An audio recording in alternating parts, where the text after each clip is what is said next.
अस्सलाम वालेकुम, मैं हूं सहर खान और आप देख रहे हैं गोल्डन टाइम्स। रमज़ान का महीना सिर्फ रोज़ों और इबादत का महीना ही नहीं है, बल्कि ये हमें इंसानियत, सब्र और रहमत का भी सबक देता है। इसी मुबारक महीने की 20वीं रमज़ान इस्लामी तारीख का एक बेहद अहम दिन है, फतह-ए-मक्का।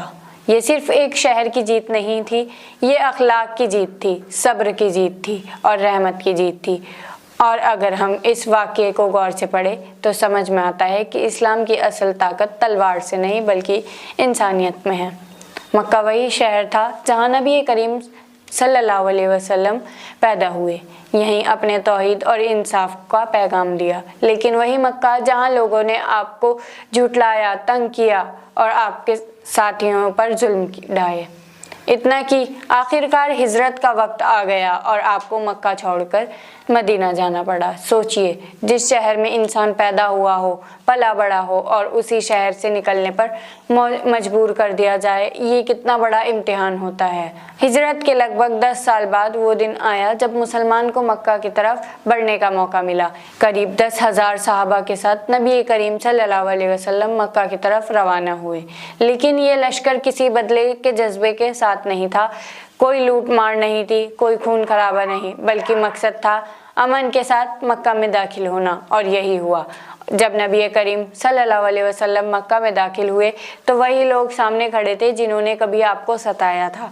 वे डर रहे थे आज उनसे बदला लिया जाएगा। लेकिन उस वक्त नबी करीम सल्लल्लाहु अलैहि वसल्लम ने जो अल्फाज कहे वो इंसानियत के इतिहास में हमेशा के लिए दर्ज हो गए। आपने फरमाया, आज तुम पर कोई पकड़ नहीं, जाओ तुम सब आज़ाद हो। सोचिए, अगर चाहे तो बदला लिया जा सकता था, लेकिन आपने बदले की जगह माफ़ी को चुना। यही है इस्लाम की असली रूह, रहमत। मक्का में दाखिल होने के बाद नबी करीम सल्लल्लाहु अलैहि वसल्लम ने काबा शरीफ को बुर्तों से पाक किया, क्योंकि काबा को हज़रत इब्राहीम अलैहिस्सलाम ने तौहीद के लिए बनाया था। और इस तरह मक्का फिर से एक खुदा की इबादत का मरकज़ बन गया। फतह-ए-मक्का हमें बहुत बड़ा सबक देती है।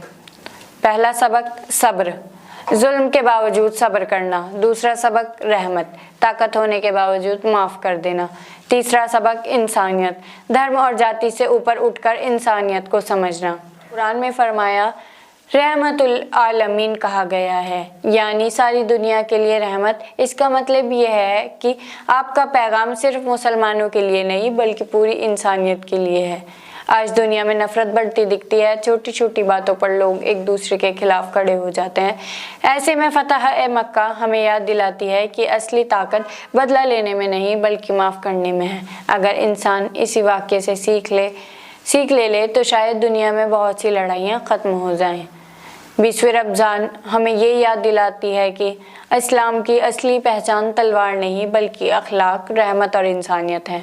नबी करीम सल्लल्लाहु अलैहि वसल्लम ने हमें ये सिखाया कि अगर दिल में रहमत हो तो दुश्मन भी दोस्त बन सकता है। और शायद यही वजह है कि फतह-ए-मक्का सिर्फ एक जीत नहीं बल्कि इंसानियत की सबसे खूबसूरत मिसाल है।